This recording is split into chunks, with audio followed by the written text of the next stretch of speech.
Bring Her Back. Spoiler reaction review. The people who made this movie only made one previous movie, which was called Talk to Me, which to me was just another teen movie. It was good. It wasn't great. It was just good.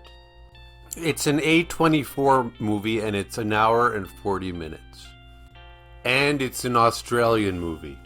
And you know what we think about Australians. It starts with a woman standing in a circle that's been like drawn in chalk, standing in the middle of the rain in a circle, looking up at the sky, well, with her eyes closed, but her head looked towards the sky. And then a naked, fat, bald guy walks into the circle and puts his hand on her head. Boner alert. And then it cuts to a woman with a handy cam, and she's filming what looks like to be in a warehouse, and there's weird things going on, like a lot of quick cuts to like graphic, I don't know what, and then you see some kid, like I guess they just raised the kid from the dead because the movie's called Bring Her Back. So, and then the title Bring Her Back with the word back backwards, which I don't think is very clever. And then it cuts to daytime, happy kids, I think, outside of school. So an Asian kid, an Asian like teenager, is trying to get like introduce herself to a clique of like three other girls. One of them's Indian, one of them is white. I forget what the other one is.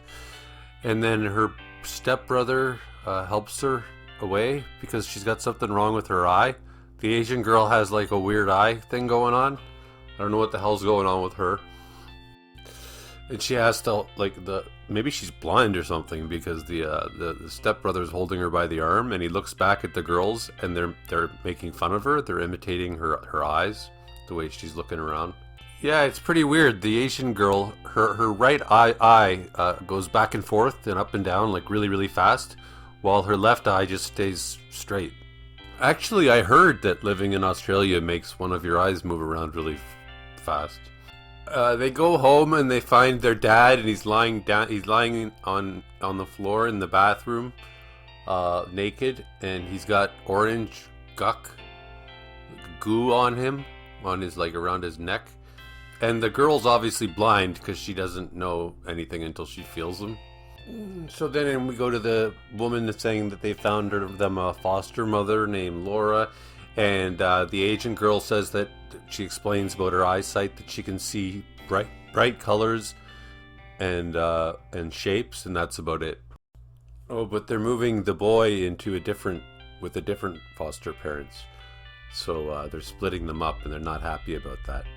And they say that the boy he's had some trouble. He's been a troubled kid in the past. He's caused some trouble. So, and they go, well, maybe she'll agree to keep you guys together if you can behave yourself for 3 months. She says to the boy. So now it looks like they're sticking together. So they arrive at the house, and the door has like bars on it. So that's already an indication. It's always amazing to me how they drive the steering wheels on the right-hand side in, I guess, Australia too, as well as, I guess, England and I guess most of Europe. It's just so strange, and they drive on the left side of the street. And I guess it's okay to say that, Americans are so stupid they probably didn't know that. I recently heard that a third of Americans think that the sun orbits the Earth, but it's almost as bad in Canada and the rest of the world. But America, it's even worse. And you get to see from the Asian girl's point of view, you get to see her blurred vision, and I bet there's going to be a lot of use of that made throughout this movie, which is pretty clever, and I don't think it's been done before. So the Asian girl's name is Laura, and her stepbrother is Andy. And the foster mother immediately knows Laura, but she doesn't even know Andy's name. And then she takes a selfie with them, but her head is blocking Andy's. And she's got a dead stuffed dog. I guess her pet died and she got it stuffed. That's really sick when people do that. And the lady says that her daughter died. Her daughter drowned. And then the the kids, they go outside and they accidentally let the cat out, and she goes, oh, if you go outside, don't let the cat out. And he's like, oh damn. So they go looking for the cat, and there's a chicken coop with chickens, and then there's an empty swimming pool. I guess that's where the daughter drowned. And there's a kid, I guess the kid, you see it on the picture in my YouTube video, in the pool, and the kid's trying to like kill the cat, I guess. And the woman, I don't know what her name is, she comes in and she rescues the cat from the kid. The kid's name is Olive. Okay, the kid's name is Oliver, so it's a boy, I guess. And the mother, her name is Laura, right? Yeah, Laura, that's the foster mother. And you see that birthmark. You get like a big close-up of this big, huge birthmark. I guess it's a birthmark under his right eye. So she measures the three of their heights on the wall and like writes it down, like puts a line. You know how people do that? And she calls the boy Anthony, and he corrects her Andy. And she's like, oh yeah, okay. So Laura asks Andy what Oliver's doing. Like, what does he look like? Blah, blah, blah. And Andy goes, oh, he's smiling at you. And we see Oliver, and he's not smiling. And then the foster mother's, then Laura says, what's his hair look like? And the foster mother goes, oh, it's red and curly, as indicating that she's like on to like Andy lying, I guess. These are all nice subtle touches for a intro to a movie. It's what we call good subtext. Oh wait, the foster mother's name is Laura, I think, and the Asian girl's name is Piper. God, I hate names in movies. Having to, like, who cares what your name is? From here on out, we've got the stepbrother, the half brother. We've got the Asian girl. We've got the foster mother, whatever the hell her name is, and we've got the kid that looks like the kid from Stranger Things. So that's the names I'm going to be using. Okay, so I'm predicting that we've already established the foster mother doesn't really like Andy, doesn't care about him whatsoever, and we know that he's on a 3-month probation. He's got to behave himself for 3 months, or she can get rid of him. So we know she's gonna like sort of frame him and like screw around to try to get rid of him. And we know there's a little bald boy who likes to kill cats. So he turns his back on the foster lady, and she starts looking through his texts. And he catches her, and he's like, what the hell are you doing? And then she acts all scared, and then he's like, oh, I'm sorry, I didn't mean to yell, blah, blah, blah, because she's posing it like, you know, he's being the aggressive one, I guess. And the foster mother had read the text that he sent where he said that the kid was a little fucking weirdo. Well, you know, he did try to kill a cat. And perhaps noteworthy, Oliver's bedroom doesn't have his door doesn't close all the way, and the Asian girl, her bedroom, I don't even know if she has a door. She's got those like beads, you know, that people stream down over the door frame. So we're at about the 20-minute mark, and I guess we have completed Act 1. Everything's set up now. And then it's nighttime. It's obviously the first night there, and we see the empty pool in the backyard, and it occurs to me, like, yeah, imagine if your kid drowned in the backyard in your pool. Like, how could you use that pool again? Foster mother puts a VHS tape on when she's watching the fat naked guy pouring the circle of, I guess, salt. And the son, the brother, half brother, he wakes up, and he looks out the window, and he sees foster mother taking the Stranger Things kid to like what looks like a shed or something in the backyard. Next morning, foster mother is in the pool painting for some reason, painting something on the pool, and son foster brother Andy wakes up, and he appears to have wet himself. Oh, and earlier Andy, I think his name is, said that he wants to get custody of his half sister, and he's going to be old enough in 3 months to do that. They go to their father's funeral. And the foster mother secretly cuts a little lock of the dead father's hair while he lies in the coffin. And foster mother says that some say the spirit stays in the body for months after they die. So if that's true, he's still in there. And Oliver is at home. Foster mother locked him in his room, I guess. and he's banging on the window, and the cat's walking around, and something tells me that the cat doesn't have long for this world. I wouldn't be surprised if the cat ends up stuffed. Now Oliver smashes the window with his hand, and then he walks in the backyard. His hand is bleeding, and he's pounding on the shed, and then he looks over at the chickens. Something tells me the chickens aren't long for this world. So foster mother brings Andy back to the father's coffin, and she's like, look at him, because he wouldn't look at him before. She's like, kiss him goodbye. And he's like, no. She's like, do it, kiss him. She goes, it's custom. So he kisses his dad on the forehead, his dead dad on the forehead. And then she goes, his lips. It's custom. What's next? Like, now pull down his pants. It's custom. Pull out his penis, Andy. And he refuses to kiss him on the lips. And she's like, oh yeah, it's okay. So she bends down and she kisses the dead guy on the lips. If I'm Andy, I might be at the point already where I'm like, okay, I'm going to take my sister and we're just going to get it the hell out of here, for 3 months. We'll just be on the run for 3 months, then I can get custody, whatever the fuck. This is getting really weird. I would be, kiss my dead dad on the lips. And the mother goes, Foster goes, what do you do for fun? And the son goes, Andrew goes, I like to get hammered. And then she goes, okay, let's get hammered. So they're partying, they're pouring shots while Oliver's in the backyard staring inside. Also, your foster mother is helping you get hammered. That's a little, come on. I knew this was going to happen. Now she's wants the little girl to take a shot too. The girl must be like 16 at the oldest. So they all get hammered and they start dancing, and Oliver's just watching from the backyard.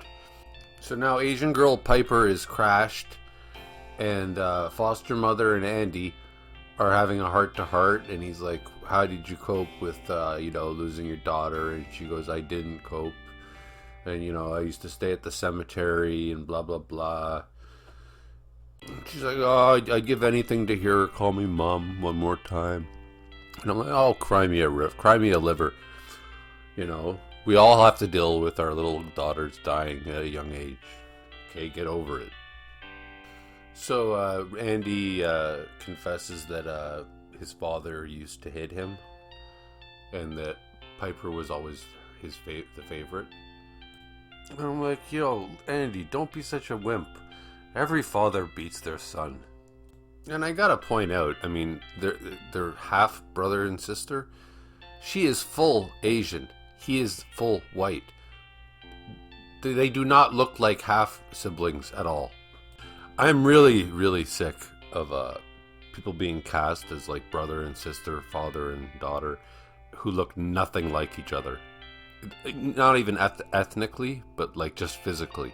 Like they'll be like a guy with a big huge nose, and his sister is some hot, chick who looks nothing like him. So we go forward to Andy passed out, and the foster mother, she does what every good foster mother does. She puts a measuring cup on the floor, and she squats and pisses into it. And then she goes and she pours it onto Andy's pants. So now we know that she's been making him think he's wetting himself. We call that gaslighting. Sometimes it's appropriate to use the word gaslighting. You don't just throw it around like everybody does lately. And then she opens his eyes while he's sleeping, and she takes a picture of his eyes, I guess, and compares it to a picture of Oliver and a picture of the stuffed dog. So there's something going on with the eyes, I guess. And then she looks out the window, and Oliver's standing in the empty pool with the cat. And then she's giving Oliver a bath, and she goes, I know you're hungry. She goes, you'll just have to wait a bit longer. And she's got a tattoo between her thumb and her forefinger. Is that what you call it? The first finger after your thumb? And it's of a triangle, so maybe she's in some kind of a cult or something. And then somehow the tap to the sink turns on. This is totally like Stranger Things. Did Oliver turn the tap on with like psychic shit? And you hear like a cat screaming, and then Oliver wakes up and he sees the piss stain.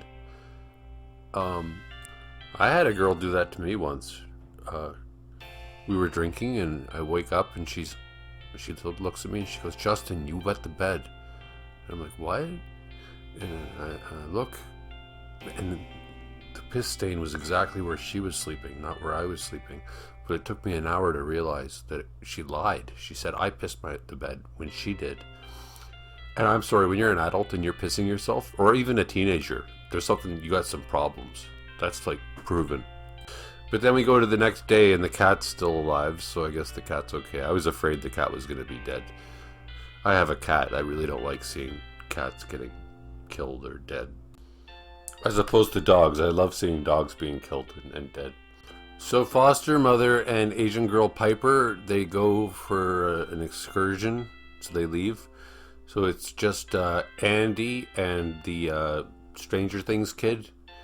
And the Stranger Things kid is banging on the window while Andy's in the backyard washing up because he apparently pissed himself. And little Oliver swats a fly and then eats it because that's what normal, healthy little Olivers do. Let's be honest, we've all eaten flies before. So Andy lets Oliver out of his room because he's locked in there. So Andy cuts some fruit for Oliver, and he puts it on at the edge of a knife, and he gives the knife to Oliver, because it's got fruit at the end of it. And then when he comes back, he sees Oliver's trying to eat the knife. It's like a big steak knife. So he's just chomping away at this knife and cutting his teeth and his gums. Irreparable damage, I would say. But haven't we all done that? So Andy tries to take the kid to a hospital, but the kid can't cross. There's a white line in the sand, I guess made of salt. So yeah, you know where that goes, right? Why do we put a line of salt on the ground? Off tangent, most people don't know this, but how is salt created? Salt is what happens. It's a reaction when an acid and a base meet. It's like a, what do you call it? Where's Walter White when you need him? They neutralize. Salt, like an acid and an alkaline neutralize, and as a result, salt is formed. And that's why there's salt in the ocean, and that's where we get all of our salt from. If you've ever had an aquarium, especially a saltwater aquarium, then you're aware that the alkalinity levels versus the acid levels have to be perfect in order for the fish to live. But back to the story, the little nut job can't cross the line of salt in order to get to the hospital. He starts convulsing and shit if he crosses the white salt line. Am I wrong about this? Salt? Isn't it salt that these witches and, demon people use in these movies, the exorcism movies? They do a line of salt? I think I'm right about that, right? So then the foster mother comes back with the Piper, the Asian girl, and she's like, "What the hell is he doing outside? Oh my god!" And she's freaking out. And then they open the door, and the cat comes outside. There better be some kind of conclusion to this cat subplot, and same with the chicken subplot. I've said before that the main ingredient in a horror movie is atmosphere. Just give me a haunted house, and I don't really give a shit what the plot is. Just make it creepy, the atmosphere.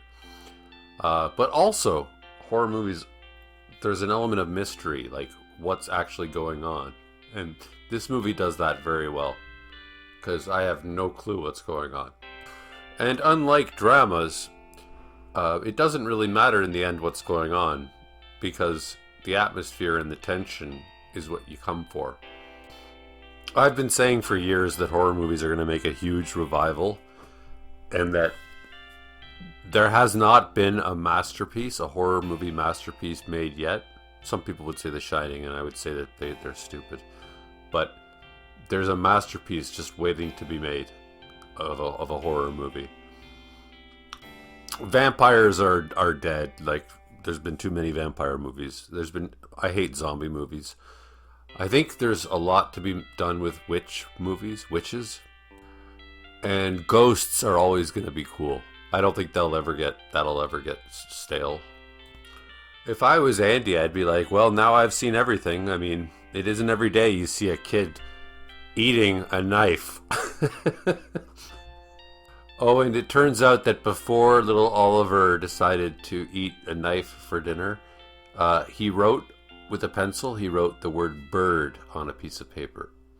So then while the kid is like suffering, the foster mother puts a VHS tape on, I guess maybe it's the same one, of some cult ritual. And the VHS tape shows someone freaking out just like Oliver, and then they're rubbing a circle on his forehead with their finger. So she starts rubbing circles on little Oliver's forehead, and it calms him down. And then she takes the hair that she cut from the dead father, and she puts it in Oliver's mouth, and he eats it. And then Piper, the girl, she's walking around with her little blind stick, looking for the cat, I think, because she's saying Jasmine. I guess that's the cat's name. And then we see an aerial shot of the entire, we'll call it a compound, the house with the pool. And there's a big circle of salt around the whole estate. And then Andy's taking a shower with his clothes on, which I've never seen before in a horror movie. And he sees his dad, like, outside of the opaque glass of the shower. And his father he's got all his orange goo on him, and he looks really ugly. He's got his eyes are bloodshot, and he looks creepy. And then Andy falls and knocks himself out. So Oliver's in the hospital. No, not Oliver.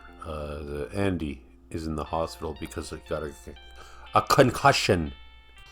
So then she gives Piper, foster mom gives Piper her dead daughter's sweater and says, you can call me mom if you like. Okay, so we're at the point in the movie where like something cool better happen soon, because, you know, like this is dragged on. It's starting to feel like it's dragging on. And what are we at? We're at 57 minutes, and the entire movie is an hour and 40 minutes, so, you know, something cool better happen. And then foster mother guides what the fuck's her name, Piper's hand, because Piper can't see, towards something, and Piper says it's cold, and you see it's a dead body of a girl, and I'm guessing it's the daughter, what's her stupid, Kathy, the daughter that the foster mother lost. I guess she saved the body. And there's been a lot of rain for the last like 20 minutes of the movie, which is getting annoying actually. And foster mother is now driving Andy back home, and Andy seems to have like, he looks like a vampire. He's got like shadows under his eyes.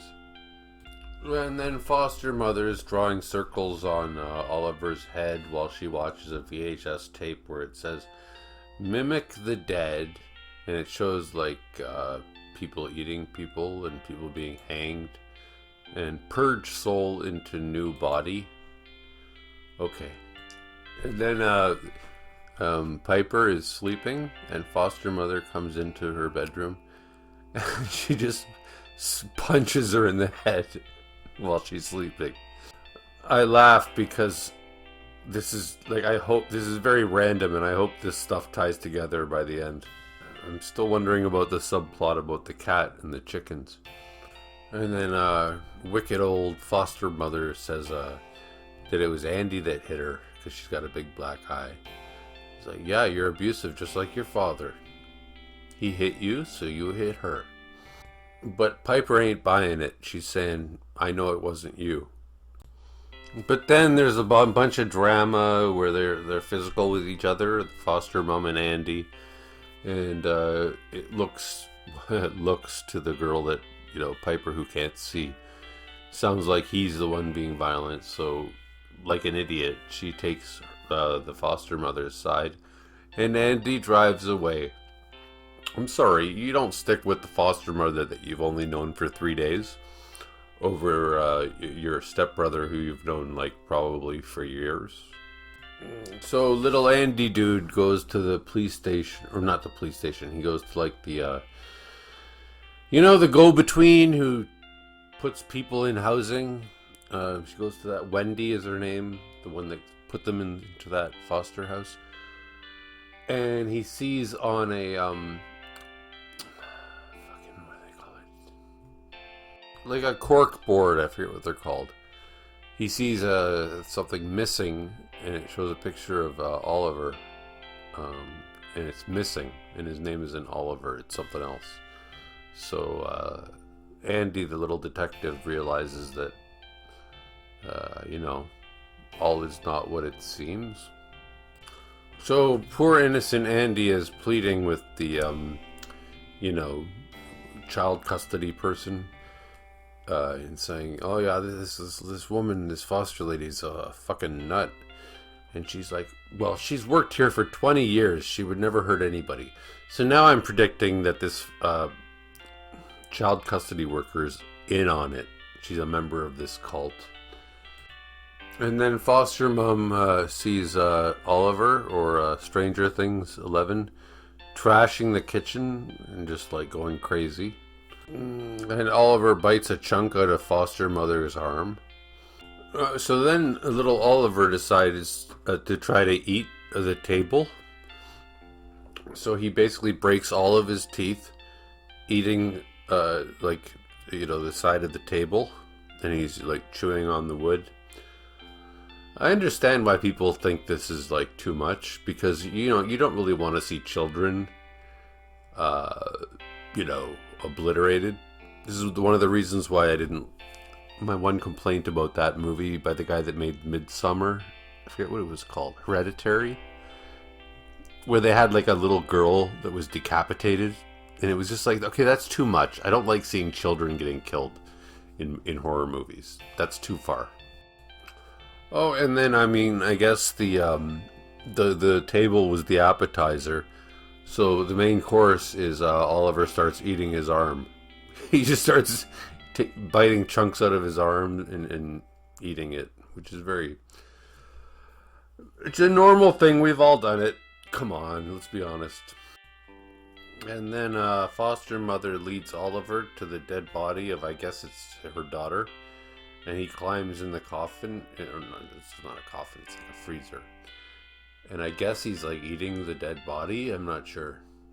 But she's screaming while he does it. So I think I can already say this movie sucks. So Andy is driving with the caseworker, whatever you want to call her, to the house where foster mom is with Oliver, and Piper's taking a shower. And so foster mother needs to quickly clean up so she looks normal by the time the caregiver, whatever the hell you want to call her, child support person, arrives. Okay, so they've arrived, the caregiver, whatever the fuck, they've arrived at foster mother's house. And I bet there's going to be a scene just like from The Shining, where like as soon as what's his name, the Scatman Crothers, the black guy, arrives, he just gets axed right away. I bet that's what's going to happen to this child support worker. Yeah, so child support workers inspecting the house, and foster mom is acting like everything's normal, while Andy is breaking into the shed. The same shed where little Oliver, I think it was like, I don't know, eating the dead body of baby little Kathy, the daughter Kathy. The daughter that the foster mother lost. I'm telling you, this movie better have a good ending, because so far this is just a load of bullshit. So Andy breaks in the shed and he sees Oliver seemingly eating the dead body of the girl. I think it's Kathy, the daughter of the foster mother. But social worker realizes that something's up. And foster mother is like, hey, I got it all figured out. If Piper, I think she says, if Piper dies the same way Kathy died, that'll bring Kathy back. The logic eludes me, but okay. So now social worker realizes that foster mother is a nut. And Andy's like, come on, hurry up, let's go. And I'm sure foster mother is about to kill her. Yeah, they're running. Andy and social worker are running to the car. We have to go, we have to go. And wham, bam, the foster mother hits the social worker with the car, runs her over. Big surprise, big surprise. Not a big surprise. I can't believe people are saying this is a good movie. Oh, Andy got hit by the car too, but not fatally. Not that that mattered. Not that any of this has mattered so far for the last hour and 20 minutes. Thank God, it's almost over. So, foster mother then drowns, what's his name, Andy, in a puddle because it hasn't stopped raining for the last 40 minutes of this movie, and it's annoying. Especially since it's been raining for the last week here in Toronto. I still want to see some of these loose ends to be tied, like this dog that was stuffed, or the cat. I mean, come on. And the chickens. I mean, unless something miraculous happens, I would just say this movie is just effing random. Foster mother picks up Piper from school. I didn't know Piper was at school. I thought she was taking a shower. Whatever, doesn't really matter. 16 minutes left of this movie. My prediction is that she will get her daughter Kathy back. It'll be like a success. She won. Foster mother won. All the bullshit of like pissing into a fucking measuring cup and pouring it on Andy so that he would look like he wet himself. All of these elaborate, all these shenanigans are going to lead to just the fact that she gets her daughter back. And I predict that this will be a wannabe Midsummer kind of Hereditary movie. These guys are like wannabe of the guy that made Hereditary and Midsummer, who did it better. And I don't even think he's that great. He's good, but he's not great. So this is just kind of a bullshit movie. So Piper finds Andy's dead body, and then foster mother boists into the room. And Piper asks foster mother what any foster child would ask: what are you going to do to me? And foster mother says, I'm going to drown you in the pool, love. So then Piper she hits her head and she gets knocked out. There's a lot of incidents of people hitting their head and getting knocked out in this movie. I'm 90% sure this movie's going to end with foster mother getting her daughter back, resurrecting her, because whatever dark magic she's doing worked. So it'll be like an evil ending. And it's too bad that it's that predictable. So she takes unconscious Piper into the swimming pool, and Oliver joins them, and Oliver is not looking so good. He's got a big fat belly. I'm not sure what that's related to, but all his teeth are missing, and his eyes are like bloodshot. He's not gonna be, winning any beauty pageants. So she drowns Piper, and then Piper comes up and says, Mom, and they hug. I guess she thinks that the soul's been transferred, but I guess she's been tricked because Piper then runs away, and then she kicks Oliver in the balls, and then she falls on the ground again. Okay, I seem to be wrong. Piper runs away and flags a car. So Piper's safe now. She's in a car and she's back in the city. The police are now, scavenging through the ruins of this foster mother of the year. And they find little demon Oliver. Somehow Oliver is cured. And foster mother is lying in the pool with her dead, decomposed daughter, Kathy. And the movie ends. And what it should have been titled was How to Botch a Resurrection. What happens when an idiot tries to do a resurrection? I'm confounded that anybody thinks this was a good movie. This was terrible. And I don't just mean terrible in a, like, wasn't scary. I mean, this was terrible on every level. It wasn't good as a drama. There was no meaning or point to anything. There were multiple threads, and none of them got tied. What about the cat? Nothing happened with that. I feel very much like I wasted my time and your time. However, the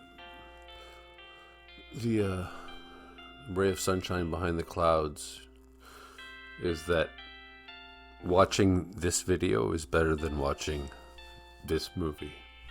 You saved yourself, what are we at, 34 minutes? You saved yourself an hour.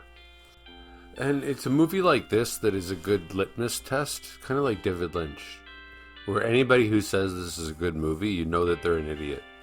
That's all you have to do is ask them, what did you think about Bring Her Back? And if they say they liked it, you know that you don't want to go on a date with them, or you don't want to be friends with them, or you don't want to lend them $1. This movie is a bloviated mess, and I don't even know what bloviated means, but I know it applies. A convoluted mess. But maybe a mess is automatically convoluted. Maybe that's redundant to call a mess convoluted. This movie's a mess. I think bloviated isn't the right word, although it sounds kind of right. This movie is just throwing the whole kitchen sink, everything in the kitchen sink, at a movie and hoping to confuse the viewer into thinking that something's going on. I suppose this is an attempt at depth, and if you're an idiot, you might think it's deep. Well, I mean, rule of thumb, I don't care how stupid or smart you are, if you don't understand the movie, that's the fault of the movie maker. It's not your fault. I'm quite pissed off, and I don't think I'm going to give these movie directors another chance after this. It's not just that I can't find one good scene in the movie. I can't even find a scene that's tolerable in this movie. You know, if there was any justice in the world, not only would these filmmakers not be allowed to make another horror movie, or movie period, they would have to watch this movie over and over again in hell for eternity. Anyways, have a wonderful day if you can after this crap.